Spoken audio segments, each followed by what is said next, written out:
Cinema മേഖലയിലെ പ്രതിസന്ധി പഠിക്കാൻ നിയോഗിച്ച ഹേമ കമ്മിറ്റി റിപ്പോർട്ടിൽ സർക്കാർ അടയിരിക്കാൻ തുടങ്ങിയിട്ട് 5 വർഷമായി. അതിലെ ഉള്ളടക്കമോ ശുപാർശയോ പുറത്തുവിടാതെ മുടന്തൻ ന്യായങ്ങൾ പറഞ്ഞ സർക്കാർ പൂഴ്ത്തിവെച്ചിരിക്കുകയായിരുന്നു ആ റിപ്പോർട്ട്. ആ നിഗൂഢത അവസാനിപ്പിക്കാനാണ് സംസ്ഥാന വിവരാവകാശ കമ്മീഷന്റെ കർശന നിർദ്ദേശം. ഹേമ കമ്മിറ്റി റിപ്പോർട്ട് പുറത്തുവിടാൻ സംസ്ഥാന വിവരാവകാശ കമ്മീഷൻ ഉത്തരവിട്ടു. RTI നിയമപ്രകാരം വിലക്കപ്പെട്ടവ ഒഴിച്ച് ഒരു വിവരവും മറച്ചുവെക്കരുതെന്നാണ് വിവരാവകാശ കമ്മീഷണർ A. അബ്ദുൽ ഹക്കീമിന്റെ ഉത്തരവിൽ പറയുന്നത്. വിവരം പുറത്തുവിടുമ്പോൾ റിപ്പോർട്ടിലുള്ള വ്യക്തികളുടെ സ്വകാര്യത സംരക്ഷിക്കണമെന്ന നിർദ്ദേശവും ഈ ഉത്തരവിലുണ്ട്. മാത്രമല്ല, ഉത്തരവ് നടപ്പാക്കിയെന്ന് സർക്കാർ സെക്രട്ടറി ഉറപ്പുവരുത്തണമെന്നും ഉത്തരവിൽ പറയുന്നു. എന്നാൽ 2019 ഡിസംബർ 31 സമർപ്പിക്കപ്പെട്ട റിപ്പോർട്ടിൽ ഒരു നടപടിയും സർക്കാർ ഇതുവരെ സ്വീകരിച്ചിട്ടില്ല.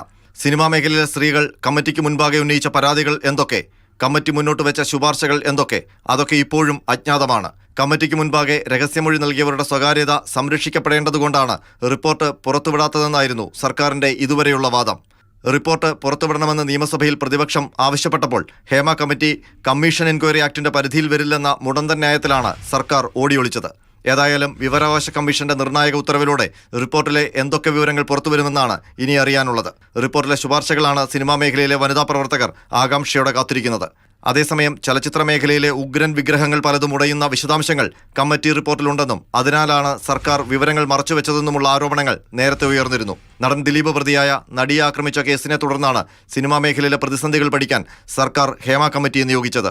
നടി ശാരദ, മുതിർന്ന IAS ഉദ്യോഗസ്ഥ KB വത്സല എന്നിവരുമാണ് ഹേമ കമ്മിറ്റിയിലുണ്ടായിരുന്നത്. സിനിമാ മേഖലയിലെ വനിതാ കൂട്ടായ്മയായ WCCയുടെ അപേക്ഷ കൂടി പരിഗണിച്ചുകൊണ്ടാണ് ഹേമ കമ്മിറ്റി നിയോഗിക്കപ്പെട്ടത്. R. അനന്തകൃഷ്ണൻ, മാതൃഭൂമി ന്യൂസ്, തിരുവനന്തപുരം.